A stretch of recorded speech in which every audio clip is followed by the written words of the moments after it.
Sir Edmund Wickham Lawrence kindly permits me to adopt the protocol that has been established.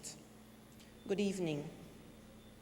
Hastings Ron Daniel II was educated at the Charlestown Secondary School in Nevis between the years 1995 to 2000.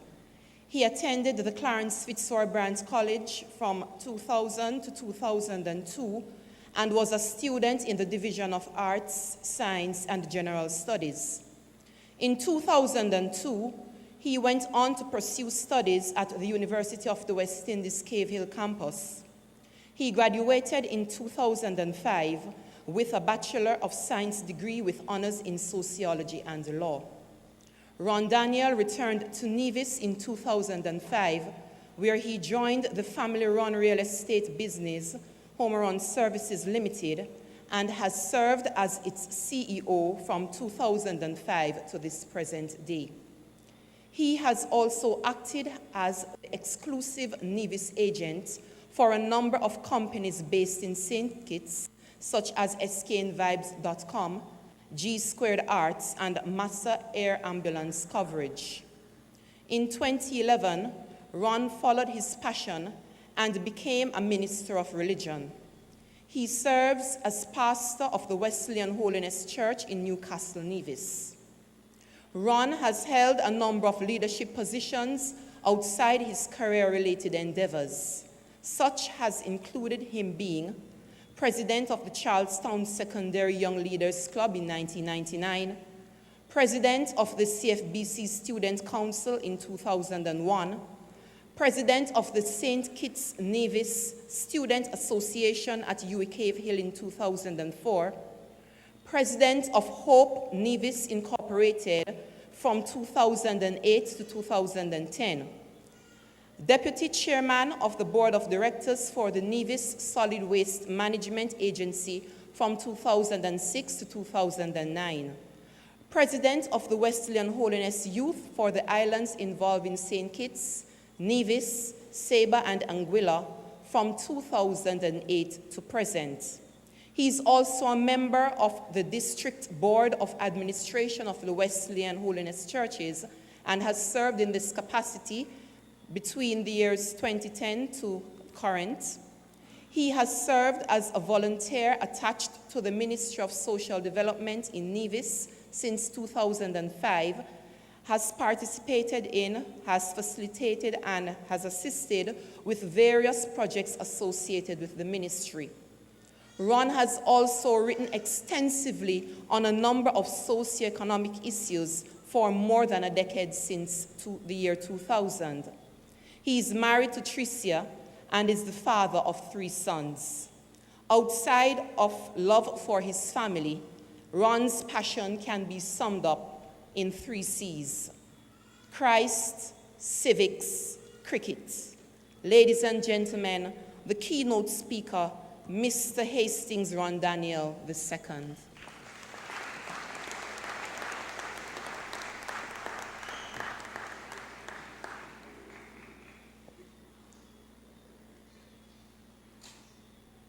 Allow me, of course, to adopt the protocol already established, except, of course, to recognize His Excellency, Sir Edmund Lawrence, the man responsible for giving my father a loan to have a roof over my head, as well as Miss Tamara Morton, who I see as one of my godchildren, who is the valedictorian for today.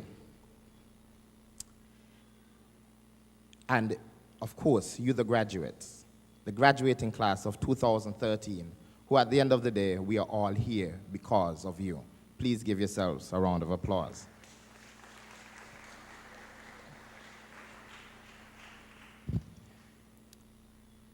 I stand before you today clothed in humility to address you as a graduate of this august institution that provided not merely further education, but one that forced me to create new bonds with students and staff alike, to adjust to life without the shelter of parents, provided leadership experience, and made me understand that academic success is not about who is bright, but about who is committed to excellence.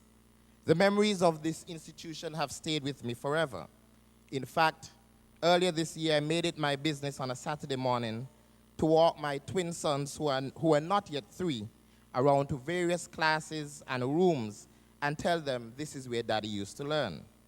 They took pleasure in sitting in different seats and behaving like their daddy used to, and asked me, Daddy, when I come big, can I come here too? As an Envision, it was always a challenge coming to a new area, but I want to thank God, my old friends, new friends, and supportive staff for making my time at CFBC one of the most remarkable times ever. If there is any good in me, then surely some of it must be because of CFBC. Thank you, CFBC. Thank you.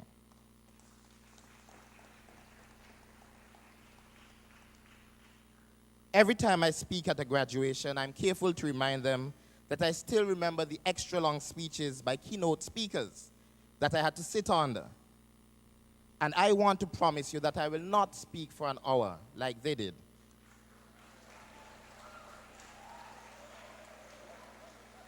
But I will be done in less than 59 minutes. Time me. I want to couch this speech very simply based on the Bible story of David and Goliath. The Bible tells me that Goliath was almost 10 feet and had on him a coat of armor that was around 165 pounds alone, and a helmet that was about 18 pounds. To put it in perspective, a regular cricket helmet is less than 2 pounds. This man Goliath was known as a champion fighter out of the camp of the Philistines, who was daring anyone from the camp of Israel to fight him. Goliath came up every day for 40 days, and everyone in Israel was greatly afraid, including the great King Saul and the trained army generals who were best placed to fight Goliath. However, there was this young man David, who was the youngest of the 8 sons of Jesse, who was sent to give his 3 eldest brothers on the battlefield some food. He was only trained in looking after sheep. But when he saw this Goliath, he started to ask the other soldiers, who is Goliath? And who is this uncircumcised Philistine that he should defy the army of Almighty God? His older brother heard him and got upset and wanted to know, well, who have you left the sheep with? His brother thought, as we say in Nevis, David just a look news. And he needed to focus on his sheep. His brother David, however, David responded, is there not a cause? I want to speak to you as we celebrate 25 years based on the simple phrase or question, is there not a cause? Firstly, is there not a cause professionally? You see, many of you would have left this great institution with some associate degrees or certification in different fields, and you may think it is the end of the road. Certainly for the teachers and nurses at least, I imagine that all of you are now gainfully employed in our schools and hospitals and getting your bills paid. But is that enough?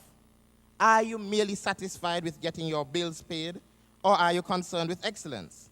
You see, your cause must not just be limited to being a good teacher, but being an excellent teacher. You cannot judge yourself by how many times you are present or early, or how many modules you cover, but rather how many lives you impact positively and how that impact leads to eventual academic success of the children. You don't have to remind me how hard these present children are to deal with, and that some of these children seem like the devil themselves. I want to remind you, though, is there not a cause? The Japanese are known for the unparalleled work ethic, and it is based on the theory of Kaizen, which speaks to continuous improvement. The Japanese believe that today's accomplishments must be tomorrow's basic benchmarks. So if they're selling a new pen, for example, their goal is to ensure that within 1 month, that pen is sold to 1 million customers. However, if they don't get it sold, they try everything to ensure that they get it to 1 million. However, once they reach 1 million, the idea is to put it to 1.2 million, and it must never fall to 1 million again. Anything less is a failure. Kaizen must be your watchword in your every endeavor as you choose whether it is to further your studies or to continue in the world of work. Something must drive you every day to be better. You must decide to push yourself to be the best at it. Your life must not be determined by what profession you have, but what you are able to positively accomplish in the profession. When I visit the prison HMP in St. Kitts, there are persons in there of every profession. Some of them may be more gifted than those of us who are out here. And yes, they are. Do you think that do you want to just be noticed as just a lawyer, a doctor, a teacher? No. You must desire more. One must not just be content with being a professional, but the ones that stand out are those that realize that there is a cause. I would have left this institution just 11 years ago in 2002. Since then, I can call some of my former schoolmates, lawyers, doctors, architects, professors, directors, entrepreneurs, diplomats, and people that hold leading positions in the public and private sector alike. Do you think that if they sat back and were focused on the fact that they got the best grades at CFBC or became state scholar, that they would be where they are today? They realized the need to push themselves for excellence because they believed that there was a cause. For me, too many of us see graduation as an event, almost a fashion event, as opposed to an epoch in one's life. An event is merely something that has happened, while an epoch speaks to the beginning of a distinctive period in the history of anything. This graduation must be that distinctive period in your life. Decide today that because there is a cause, you must push yourself not just to be a professional, but one that adopts the Kaizen approach. Secondly, I ask you, is there not a cause socially? Barack Obama, President of the United States, once said, and I quote, "Focusing your life solely on a buck shows a certain poverty of ambition. It asks too little of yourself, because it is only when you hitch your wagon to something larger than yourself that you can realize your true potential." End of quote.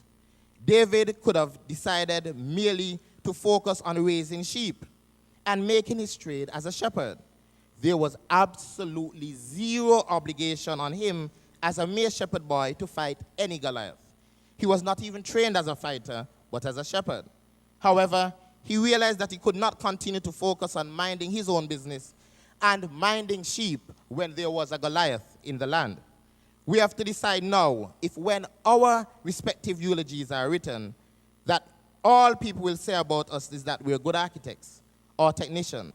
When we realize tension and diabetes are and is the leading killer, we have to ask ourselves, cause realize the twin monsters of AIDS and cancer continue to wreak havoc on our people. We have to ask ourselves, is there not a cause? And when the mother from Rollins in Nevis, Sandy Point in St. Kitts, cannot send their child to school because they do not have money to buy uniforms, lunch, or books, graduates, I ask you to ask, is there not a cause? And when the old lady in your neighborhood continues to get wet every time rain falls and no family seems to care, you have to ask, is there not a cause? Will you be daunted by the Goliaths of your day, or will you stand up like the David of old and say, is there not a cause? I make it bold to say that I am proud of my two former CFBC graduates who I with at CFBC and later at UE in Convis Maynard and Powell. They both had paying jobs and could focus on making their money and minding their own business. Although they have entered the political arena against two people who are, I think, twice their age, and one for sure who was in government time we're teenage students at CFBC. They have both laid out, and if they are elected, it is obvious that they believe that because I wish them and my prayers are with them. For me, I would want the college to incorporate a number of community as part of the requirement for graduation. My cousin in Miami be able to spend time in a nursing home, able to graduate. We must commit to these causes, conscious of the by Mahatma Gandhi, that the best find yourself is to lose yourself in the service of others. Find a person in distress, them, mentor some child, or join community health, tutor some child for free. Someone with those dread internal assessments and projects who have not yet joined gangs not to do so, and try to pull at least one that has already entered into gang from it. Be a friend to some who's. Give a lift in your empty air conditioners that are full of space, and help a group raise for some worthy cause. Just as the song says, carry your candle, run to the darkness, seek out the hopeless, confused and torn. Hold out your candle for all to see it. Take your candle, go light your world. We must not merely be content with minding sheep. Is there not a cause? Lastly, I ask you, is there not a cause at CFBC? We understand that today marks the 25th anniversary of CFBC. I've seen thousands of people graduate over the years, and I am sure that the late Clarence Fitzroy Bryant will be smiling at the success of this institution while still weeping. I think he weeps because he realizes, like all of us do, that CFBC can serve so much more and do so much more if we were to expand the physical plant. President Daley, upon assuming office, has sounded a clarion call for expansion, noting that the time is ripe for us to transform the college's present landscape and make it one that could serve more people locally and even regionally. In Dr. Daley, you have a man who has already negotiated a multi-billion-dollar fishing complex in Nevis, and I am certain he's prepared to put on his negotiating hat once more. President Daley, as Permanent Secretary of Agriculture in Nevis, would have been responsible for overseeing the minding of sheep in Nevis. But now he has come over here to face a Goliath-like task of expanding the college because he too believes that there is a cause. Like David, I urge you to find some in Goliath's armor to be able to find the funds to expand this great college to make it into a university. I want to call on our Prime Minister, the Right Honorable Dr. Denzil Llewellyn Douglas, as well as the Honorable Dr. Timothy Harris, to be united and have full confidence in the notion of immediate expansion of CFBC to a full-fledged university.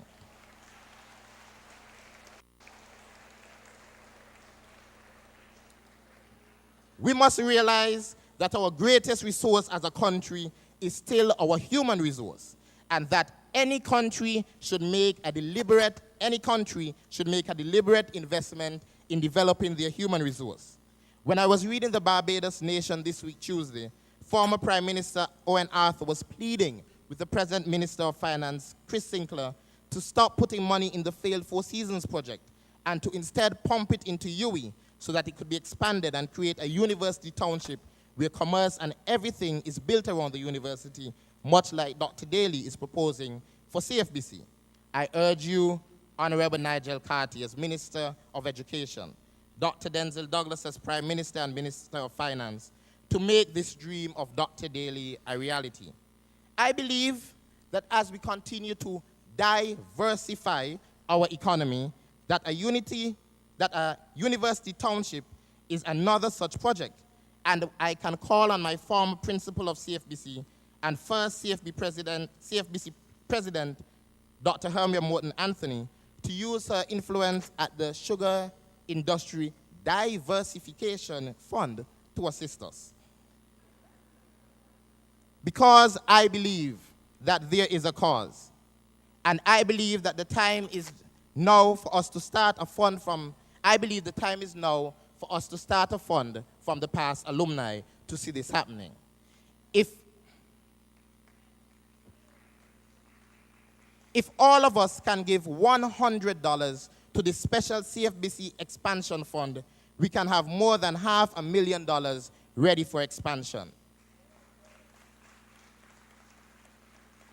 I have my $100 right here. And I believe I can speak for my friends Conris and Jonell that they too will give $100. So President Daly, you have $300 already ready for the expansion.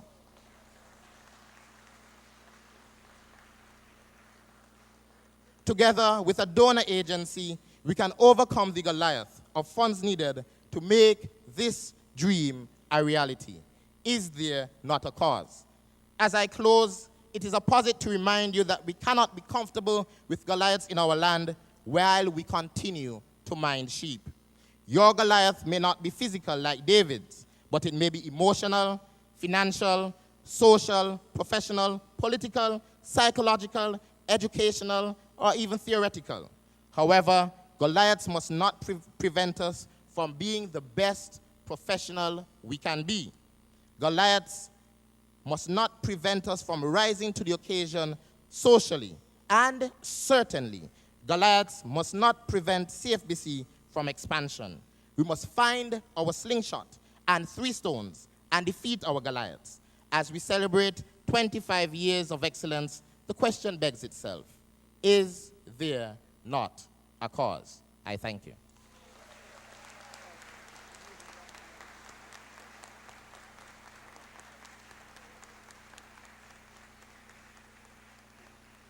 Okay, certainly the speech was truncated in terms of time. I would consider it as a 21st century speech, a keynote address, but certainly not by substance. And there are many pleadings on our behalf. Thank you very much. We'll now call upon Ms. Danica Knight to make a presentation to our commencement speaker.